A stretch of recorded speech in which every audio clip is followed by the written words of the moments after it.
Selamat pagi sahabat Komsos. Saya Romo Sinduseran Projo, Pastor Pembantu Paroki Santo Arnoldus Yansen Lebur, Keuskupan Atambua. Hari ini saya akan menemani Anda dalam program Embun Surgawi, edisi Rabu 29 April 2026. Peringatan wajib Santa Katarina dari Siena. Mari kita mengawali permenungan kita dengan doa. Dalam nama Bapa dan Putra dan Roh Kudus. Amin. Allah yang Maha Kuasa dan Kekal, kami bersyukur atas teladan Santa Katarina dari Siena, yang Engkau penuhi dengan kasih surgawi dalam merenungkan penderitaan Kristus dan melayani gerejamu. Bukalah hati dan pikiran kami hari ini untuk mendengarkan sabda putramu, agar terangnya menyinari kegelapan hati kami dan membimbing kami menuju jalan keselamatan. Sebab Dialah Tuhan dan pengantara kami yang hidup dan berkuasa bersama Dikau dalam persekutuan Roh Kudus, Allah sepanjang segala masa. Amin. Mari kita membuka hati dan pikiran kita untuk mendengarkan sabda Tuhan dalam bacaan Injil Yohanes bab 12 ayat 44 sampai ayat 50. Sekali peristiwa, Yesus berseru di hadapan orang-orang Farisi yang percaya kepadanya. Barang siapa percaya kepadaku, ia percaya bukan kepadaku, tetapi kepada Dia yang telah mengutus aku. Dan barang siapa melihat aku, ia melihat Dia yang telah mengutus aku. Aku telah datang ke dalam dunia sebagai terang, supaya setiap orang yang percaya kepadaku jangan tinggal di dalam kegelapan. Dan jikalau seorang mendengar perkataanku, tetapi tidak melakukannya, bukan aku yang menjadi hakimnya, sebab aku datang bukan untuk menghakimi dunia, melainkan untuk menyelamatkannya. Barang siapa menolak aku dan tidak menerima ajaranku, ia sudah ada hakimnya, yaitu firman yang telah kukatakan.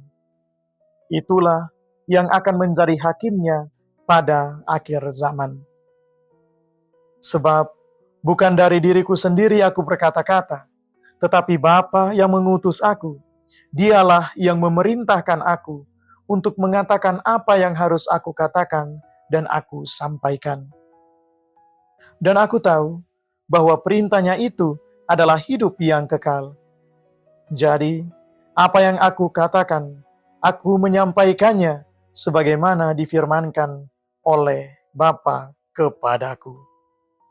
Sahabat Komsos yang terkasih, saya mengajak kita semua untuk merenungkan bacaan suci yang baru saja kita dengar di bawah satu judul sederhana, Memilih Terang di Tengah Kegelapan.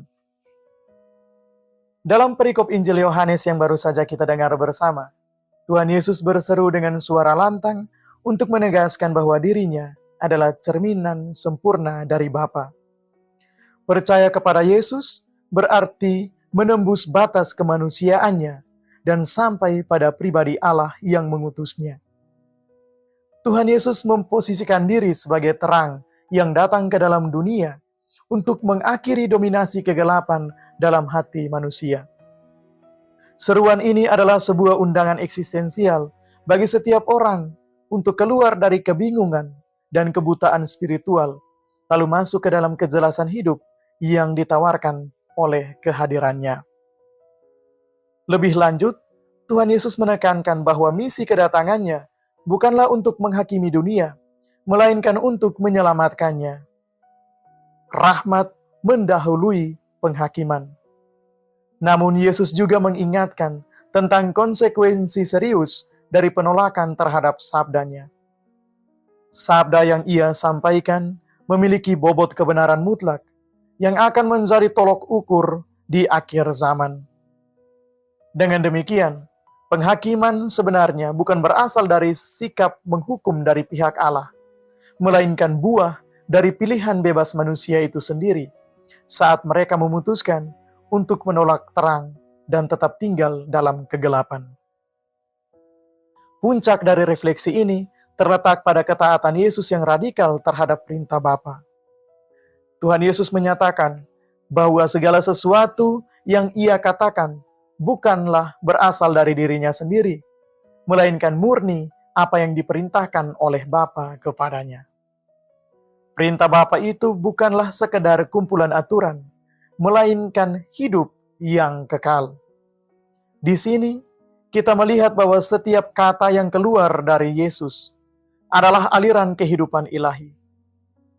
Menanggapi sabda Yesus dengan ketaatan bukan hanya soal kepatuhan moral, tetapi soal membiarkan hidup kekal itu mengalir dan menetap di dalam diri kita masing-masing. Sahabat Komsos yang terkasih, bacaan suci hari ini mengajak kita untuk memiliki 3 hal. Yang pertama, memilih terang di tengah kegelapan.